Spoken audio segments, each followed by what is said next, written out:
E aí, pessoal? Que time sem personalidade, hein? Que time frouxo, hein?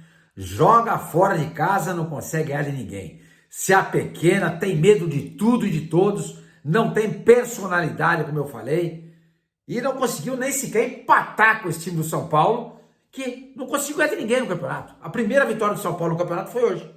Até então, 4 jogos, 4 empates. Não ganhava de ninguém. Jogando sem o Oscar, jogando sem o Lucas Moura, jogando sem o Caleri, jogando sem o Pablo Maia. O Santos não conseguiu ganhar esse time, que já não é grande coisa. Que já não é grande coisa. Olha o primeiro tempo que o Santos fez, gente. Que coisa patética. Meu Deus do céu, isso tem a ver com o jogador, hein? Postura de jogador. Isso não passa pelo treinador. É postura do jogador dentro do campo. Não pode jogar do jeito que jogou o primeiro tempo. Não pode, não pode. Foi uma vergonha o primeiro tempo do Santos. Uma vergonha. Só salvou por aquele gol de pênalti do Tiquinho no final. Que aí dá um certo alento para todos nós. Mas vamos falar mais sobre isso, gente. Mas vocês sabem, né? Se inscreva aqui no canal, dê um like e ative o sininho. Porque tudo isso é importante para continuar fazendo esse canal crescer. Gente, o Santos está nessa situação por vários motivos. Mas o principal motivo, na minha opinião, é a questão do CEO do Santos, o Pedro Martins. O Pedro Martins. Esse cara é uma bomba. Eu não vou sossegar enquanto não ver esse cara fora do Santos, a menos que ele mostre trabalho. Se ele mostrar trabalho, eu vou sossegar. Porque se ele continuar fazendo essas lambanças que ele faz, esse trabalho medíocre, pequeno, infantil que ele vem fazendo, eu não vou sossegar. Eu não vou sossegar. Porque esse cara, ele não está trabalhando de graça para o Santos. Não está trabalhando de graça para o Santos. O Santos paga um salário para ele. Como é que pode um CEO do time de futebol ter 32 anos de idade, gente? Qual é a experiência desse cara? Por que eu estou falando do Pedro Martins?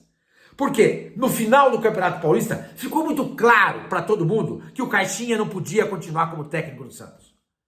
Ele não só manteve o Caixinha, como tentou segurar o Caixinha ainda depois daquele jogo do Fluminense. Isso mostrando claramente a falta de visão, de capacidade, de sensibilidade desse menino, dessa criança, que o Marcelo Teixeira insiste em deixar lá.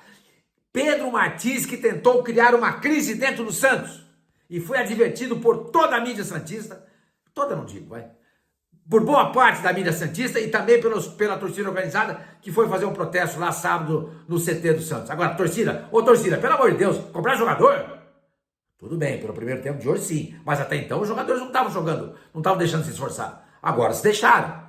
A cobrança tem que vir em cima do Pedro Martins. A cobrança tem que vir em cima do Marcelo Teixeira, da diretoria. Do Marcelo Teixeira, porque deixou lá o Pedro Martins. Que é isso, gente? Que tenha santa paciência. Então, veja só, se tivesse trocado técnico naquela época, o Santos hoje já teria um trabalho em andamento.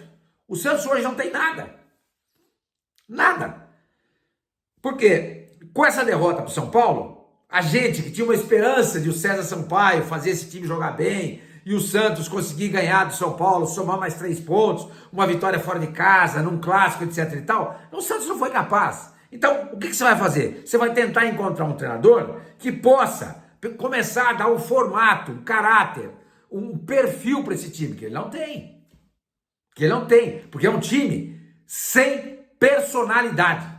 Sai de casa, afrouxa. Sai de casa, afina. Sai de casa, vira o bobo da corte, o bobalhão dos demais. Não pode. Então tem que chegar um treinador no Santos para começar a dar uma cara para esse time. Sacudir esse elenco, nesses momentos, jogando fora de casa.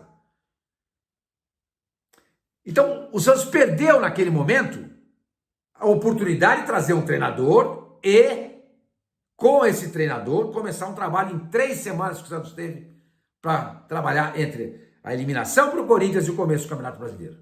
Mas insistiu com o Caixinha por causa desse Pedro Martins. Quem que indicou esse cara para o Santos, gente? Pelo amor de Deus, dizem que foi o Reinaldo Carneiro Bastos. E o Marcelo Teixeira engoliu porque ele precisava pegar dinheiro da federação. É o que se comenta. Olha como está custando caro, Marcelo. Olha como está custando caro. Olha como está custando caro. O Santos, que no começo do campeonato poderia brigar pelo Campeonato Brasileiro, hoje vai brigar para não ser rebaixado de novo. Dependendo dos resultados dessa rodada, pode fechar essa rodada de novo na zona do rebaixamento. Que coisa bárbara, gente. Que coisa, que falta de visão, gente. Que falta de visão, meu Deus do céu. 32 anos tem o senhor do Santos. Quer dizer, a questão não é só a idade também. Às vezes o cara tem 32 anos e é muito bom. Mas ele tem 32 anos e é ruim. Pode melhorar com o passar do tempo. E vocês que criticam os mais velhos, que perseguem os mais velhos, como eu, por exemplo, olha lá o que o Pedro Martins está fazendo. 32 anos. Olha o que ele está fazendo. Claro que eu não estou mandando recado para todos vocês, porque eu sei que a maioria esmagadora das pessoas que assistem esse canal gosta do meu trabalho, gosta de mim, e a maioria é respeitosa em relação à minha pessoa. E a vocês eu agradeço. Mas sempre aparece o engraçadinho me chamando de velho gaga. Aí, ó. Companheiro, a Lígia Fagundes Telles, que é uma escritora brasileira renomada, morreu faz pouco tempo. Ela dizia o seguinte: só é velho quem envelhece. Sabe o que quer dizer isso? Tem gente que fica no meio do caminho, ou seja, morre. A gente tá aqui. Só é velho quem envelhece. Entendeu? E isso nos traz muita experiência de vida. Muita experiência de vida. Eu, por exemplo, não teria contratado o Caixinha. Eu, por exemplo, já teria demitido o Pedro Martins. E eu já falei isso pro Marcelo Teixeira. É um absurdo você não ter demitido esse moleque no sentido de criança, né? Do Pedro Martins, depois daquela entrevista desastrosa que ele deu. E o Santos, de novo, vai a campo contra um time desfigurado, super desfalcado, inseguro porque não conseguia ganhar de ninguém e perde o jogo. Que primeiro tempo. Agora vamos falar dos jogadores. Que primeiro tempo, gente. Pelo amor de Deus. Que primeiro tempo. Que primeiro tempo patético do Santos. Faltou competir. Faltou encarar o jogo. Faltou pelejar, lutar. Que time morto no primeiro tempo. Ridículo. Não sobrou ninguém. Ninguém. Nem o Brazão, que costuma fazer defesas impossíveis e difíceis, conseguiu fazê-las no primeiro tempo. Aí saiu o gol no final do primeiro tempo e o time volta mais animado pro segundo. E foi pênalti, hein? E foi pênalti pro Santos, sim senhor. Assim como houve um pênalti do Brazão em cima, acho que do Ferreirinha, no segundo tempo, e que o juiz não deu. E que o VAR também não pediu revisão. Que se fosse a nosso favor, a gente estaria gritando. Foi pênalti, foi muito pênalti. Muito pênalti. E o torcedor de São Paulo tem todo o direito, toda a razão em reclamar a sonegação dessa penalidade a seu favor. Mas no segundo tempo foi melhor. Agora, o time teve postura, teve vontade, atitude. Mas só o Roleiser jogou. Que jogador. Pela primeira vez, se eu não estou enganado, o Roleiser começa e termina uma partida. Esse cara é muito acima da curva. Muito acima da curva. E dentro dessa mediocridade de alguns jogadores do Santos, ele não pode ficar de fora. Ser substituído pelo Pituca, não tem cabimento. Não dá. Esse cara é muito acima da curva. Sair para entrar o Soteldo, não dá. Ele é muito mais jogador que esses caras. O Roleiser só não é mais jogador do que o Neymar. Só. Mais ninguém. Ninguém no elenco do Santos é melhor do que ele. Ninguém. E ele tá entrando no ritmo de jogo. Tá pegando. Mas sozinho, aquela velha história. Uma andorinha só não faz verão. Passa a bola pro Guilherme, o que acontece? Vocês viram o gol que o Guilherme perdeu no início? No início ou na metade do segundo tempo? Driblou, ficou na frente do gol. Ali na meia-lua da grande área. Tinha ninguém na frente, ele estou fora. Depois teve uma outra bola, que ele driblou, chegou lá com a perna esquerda, pum, chutou fora. O cara não consegue acertar o gol. O cara não acerta o gol. Quando acertou o gol naquela cabeçada linda do Tassiano, que não pode também ficar... Não, o Tassiano não pode entrar depois do Pituca. O Pituca não é melhor que o Tassiano. O Tassiano faz gol. Ah, mas são posições diferentes. Mas o Santos já não estava mais preocupado com isso no momento das trocas. O Santos estava querendo se lançar para frente. Bota o Tassiano, gente. O cara tem presença de área, faz gol. Aí o Rafael faz uma tremenda defesa. Uma defesa digna do nosso Gabriel Brazão. E o tal do Verón? Já falei que parece uma jamanta. O cara se enrola com a bola. Que decepção, gente. Eu lembro desse menino no Palmeiras. Que coisa horrível. Conversava outro dia lá com meu amigo Ademir Quintino, participei de uma live no canal dele, ele e o Vitor Hugo, e eles reclamaram do Verón. Eu falei assim, não, vocês estão enganados, o Verón é um bom jogador. Agora eu tô com vergonha. O cara, no jogo contra o Atlético Mineiro, pelo lado esquerdo, ele já tinha chutado o pé ao invés de chutar a bola. E hoje aconteceu de novo, só que do lado direito. Não dá, gente. Não dá. É Verón, é Guilherme, é Pituca. Tem gente reclamando do João Schmidt no primeiro tempo. Sim, tem razão de reclamar. Foi mal. E o Rincon não joga. O Rincon não joga. Porra, dá uma experiência, dá uma oportunidade pro cara. Não tá dando certo com esses caras. Por que não muda? Por que não muda? Agora vai pegar o Bragantino em casa. Tem que ganhar.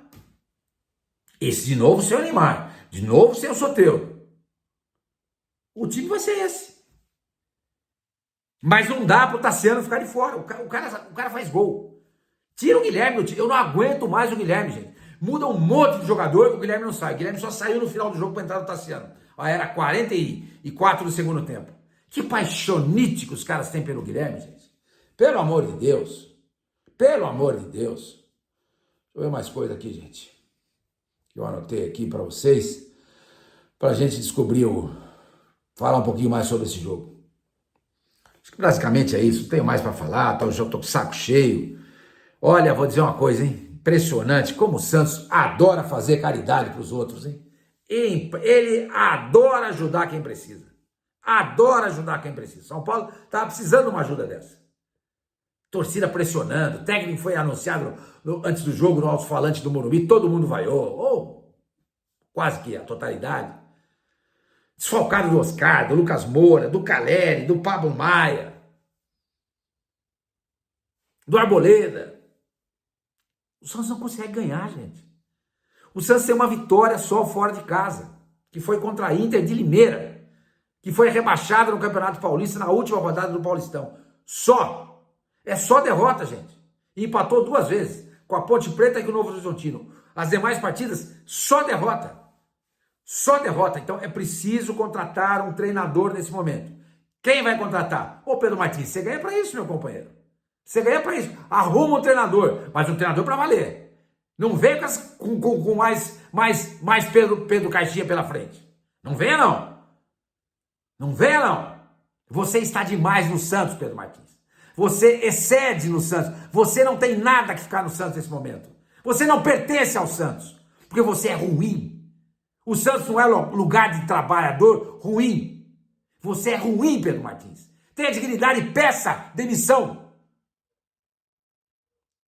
Seu crianção, é isso que você é, um crianção que foi pra mídia reclamar que tinham mandado embora o Pedro Caixinha quando você não queria que isso acontecesse. Ah, tenha dó, larga de mimimi, rapaz, cresce. Foi tentar criar uma crise quando não precisava e agora não consegue contratar um técnico. Arruma, dá um jeito. Ô Marcelo Teixeira, manda esse cara embora, pô. Esse cara não deve ganhar um salário baixo. Pega o salário desse cara aí e economiza. O Santos não tem dinheiro mesmo. Ah, vai botar quem? Se vira, Marcelo Teixeira. Se vira. Quem que é o vice do Santos? Ah, o vice do Santos é o Gervásio da Silva. Deixa o cara lá, ué. Porque para fazer o que o Pedro Martins faz, o Gervásio da Silva também faz. E sem ganhar, porque ele é estatutário. Foi eleito. Que dinheiro mal gasto, gente. Que dinheiro mal gasto. Tenha santa paciência. Tenha santa paciência. Deixa eu dar uma olhadinha aqui de novo na classificação do campeonato. De novo não, porque eu não tinha olhado ainda. Vim falar com vocês aqui e acabei não olhando. Brasileiro de 2025. Vamos ver o que está faltando aqui. Vamos ver aqui. Estou abrindo aqui. O Atlético conseguiu ganhar também, pela primeira vez. Ganhou do Botafogo 1-0. Bom, vamos jogar daqui a pouquinho Fluminense e Vitória. Se o Vitória ganhar do Fluminense, ele passa o Santos. O Grêmio ficou estacionado. O Bahia vai jogar segunda-feira, ou seja, amanhã contra o Ceará. Se ele ganhar do Ceará em casa, o Santos volta para a zona de rebaixamento. Porque ele vai a 6 pontos, o Santos tem 4. Aí ficaria Santos com 4, Vitória, se o Vitória não ganhar do Fluminense, eu acho que não vai ganhar. Santos com 4, Vitória com 4, Bahia, Grêmio com 4 e Sport com 1. Santos volta para a zona de rebaixamento. O Santos volta para a zona de rebaixamento. O Santos vai ter uma semana inteira pela frente para tentar arrumar casa. Espero que ele consiga. Do jeito que está, meu companheiro, não dá. Do jeito que está, é brigar para não ser rebaixado. Eu não imaginava que isso fosse acontecer. Sinceramente, eu não imaginava que isso fosse acontecer. Nos vemos.